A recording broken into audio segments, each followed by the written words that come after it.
ध्यान दीजिएगा, खाने पर याद आया, स्मरण कीजिए। बात हो ही रही तो पूरी बात सुनो।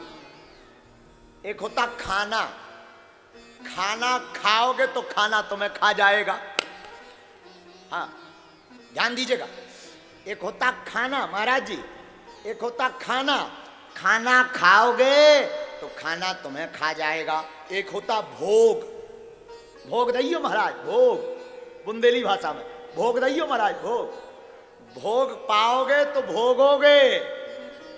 लेकिन एक होता प्रसाद, प्रसाद पाओगे तो प्रभु को पा जाओगे। देखो क्या बढ़िया निकला। खाना खाओगे तो खाना तुम्हें खा जाएगा। अब और अंग्रेजी आगी लगी चली। अंग्रेजी में का जात खावे खा आहो ईट। बोला हो तुम तो अंग्रेजी पढ़े हो।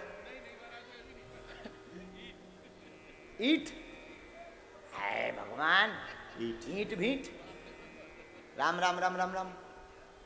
3 सूत्र हैं। चलो छोड़ो चौथे को, 3 पकड़ो। खाना खाओगे खाना तुम्हें खा जाएगा, भोग खाओगे भोगना पड़ेगा, प्रसाद पाओगे तो प्रभु को पा जाओगे। कैसे? ऐसे समझो। प्रसाद में कितने अक्षर हैं? कितने अक्षर हैं? 3। प्रा सा द। सो क्या हो गया? प्रसाद। तो प्रा माने क्या होता? प्रा माने होता प्रभु। सा माने क्या होता? सा माने होता साक्षात। दा माने क्या होता? दा माने होता दर्शन। प्रभु के साक्षात दर्शन पाना ही प्रसाद है।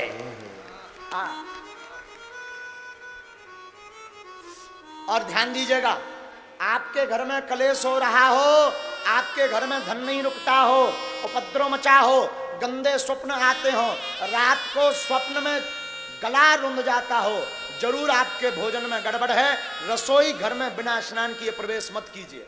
माताओं से निवेदन है, रसोई घर में बिना स्नान किए प्रवेश ना करें। रसोई घर में जावे तो अन्नपूर्णा माता को प्रणाम करवें। अन्नपूर्णा माता को प्रणाम करने के बाद में फिर प्रसाद बनावे।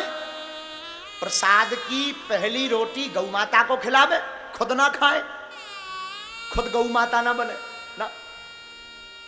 पहली रोटी गौ माता को खिलावे, पहली थाली लगा करके अपने घर के ठाकुर जी को जिमावे, पहले उन्हें प्रसाद पवावे, वही प्रसाद फिर सबको थोड़ा थोड़ा बांट दीजिएगा।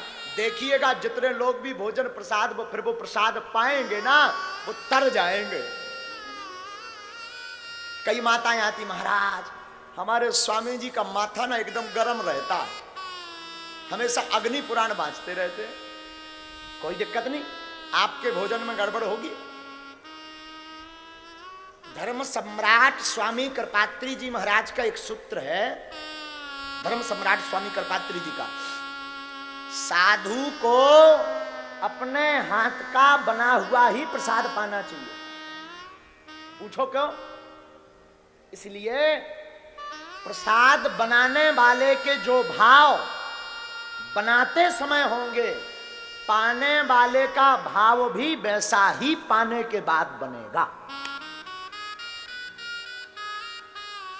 इसलिए साधु हमेशा सुपोषी होते हैं, स्वयं बना करके पाते हैं, इसलिए इन्हें कहते हैं सुपोषी।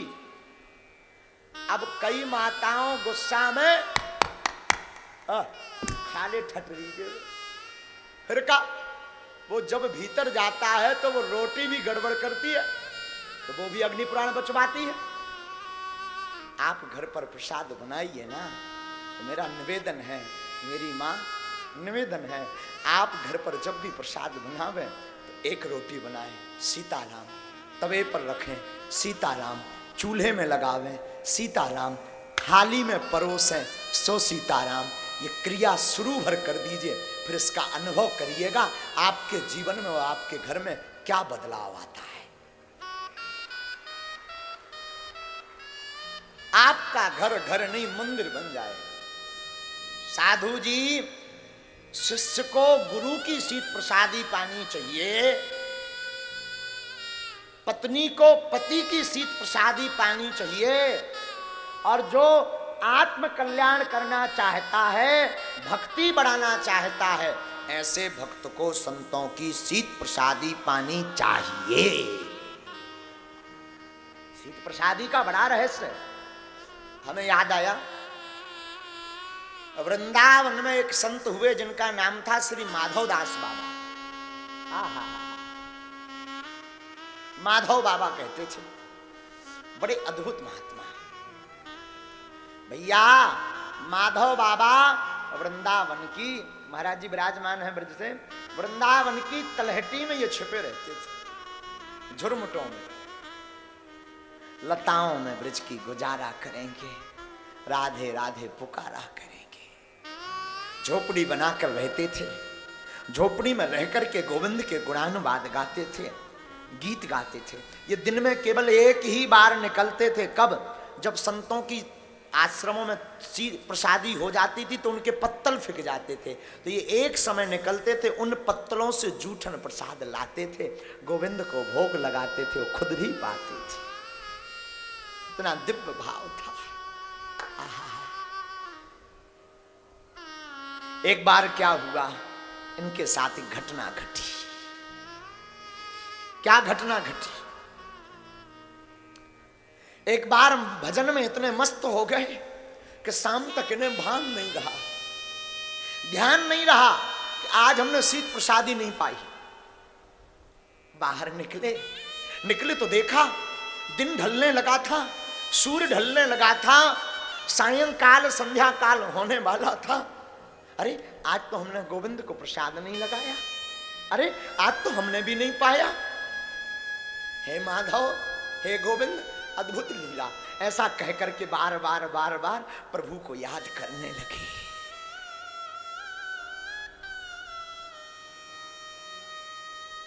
दिन संध्या काल पर आ गया।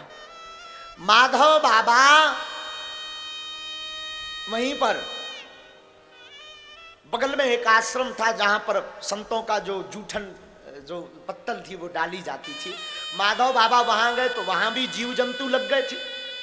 उन जीव जंतुओं के बीच में घुसकर गैया भी आ गई, स्वान भी आ गए, कुत्ता भी आ गए, और वो सब उसको पकड़ने लगे। माधव बाबा ने तृण तृण तृण तृण कर करके एक एक शीत प्रसादी का तृण तृण जोड़ करके और एक पात्र में रख करके जल्दी जल्दी आश्रम में कुटिया में आ गए। हे गोविंद, कुटिया में आकर के माधव बाबा झोपड़ी में बैठ करके भगवान को याद करने लगे। और आज एक विस्मरण हो गया माधव बाबा से, एक भूल हो गई, एक घटना घटनी थी, एक विचित्रता हो गई, एक अद्भुतता हो गई इनके जीवन में। क्या? ये भगवान को भोग लगाना भूल गए। भोग लगाना भूले सो तो ठीक है, लेकिन जैसे ही ग्रास लिया और मुख में इन्होंने ग्रास रखा, और मुख में ग्रास रखते ही इन्हें याद आया, अरे आज हमने अपने ठाकुर को प्रसाद नहीं लगाया। अब तो बड़ी दुविधा में फंस गए, अब तो बड़ी चिंता में फंस गए। ना वो प्रसाद को, ग्रास को अंदर ले जाते बने, ना बाहर लाते बने। अंदर ले जा रहे तो भगवान को भोग नहीं लगाया, और बाहर ला रहे तो संतों की शीत प्रसादी का अनादर होगा। हे माधव, अब तो बड़े हैरान हो गए, रोने लगे माधव दास। झर झर झर झर झर झर आंसू बहने लगे। शीत प्रसादी का ग्रास मुख में रखे, ना अंदर ले जा रहे, ना बाहर ला रहे, रो रहे। हे माधव, हे मोहन, ये क्या किया तुमने बांके बिहारी? मन ही मन सोचने लगे, भई गति सांप छछू दर्शी। न ग्रास निगलते बनता, न उगलते बनता। रोते रोते 2 दिन बीत गए, ग्रास नहीं निकला, ना उगला, बीच का बीच मुख में रखे, न सोए